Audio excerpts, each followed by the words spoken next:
সরকার ডিসেম্বরের মধ্যে নির্বাচনের প্রস্তুতির জন্য যে নির্দেশনা দিয়েছে সেটা প্রশংসার দাবিদার বলে জানিয়েছেন বিএনপির মহাসচিব মির্জা ফখরুল ইসলাম আলমগীর। দেশের জনগণ নির্বাচন ও ভোট অধিকারের জন্য প্রাণ দিয়েছে, নির্বাচন নিয়ে আর কোনো সমস্যা হবে না বলেও জানান তিনি।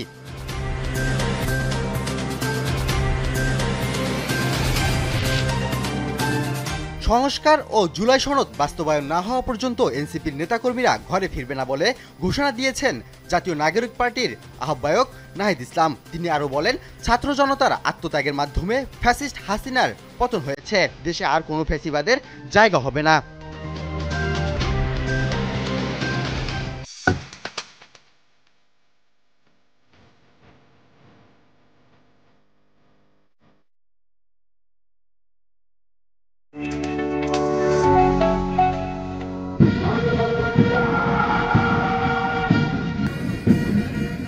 জাতীয় নির্বাচনকে ঘিরে সীমান্তে অস্ত্র চোরাচালান রোধ, অপরাধ নির্মূল এবং অভ্যন্তরীণ শৃঙ্খলা রক্ষায় কাজ করছে বর্ডার গার্ড বাংলাদেশ।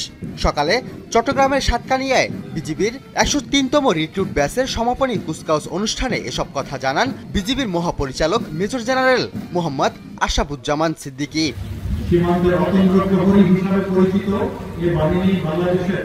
সাতকানিয়ায় বাইতুল ইজ্জত বিজিবি প্রশিক্ষণ কেন্দ্রের বীর উত্তম মুজিবুর রহমান প্যারেড গ্রাউন্ডে এই কুচকাওয়াজ অনুষ্ঠিত হয়।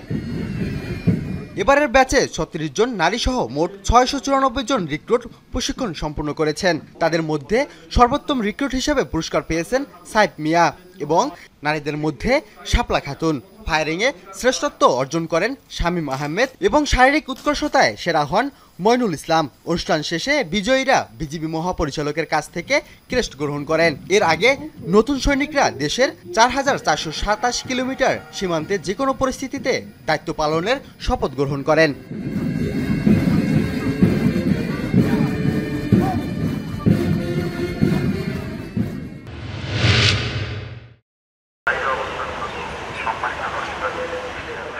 চট্টগ্রাম শাহ আমানত বিমানবন্দরে আবুধাবি থেকে আসা একটি ফ্লাইটের ৩ জন যাত্রীর ব্যাগ তল্লাশি করে বিপুল পরিমাণ কিরিম, সিগারেট ও মোবাইল ফোন জব্দ করেছে এনএসআই ও শুল্ক গোয়েন্দারা।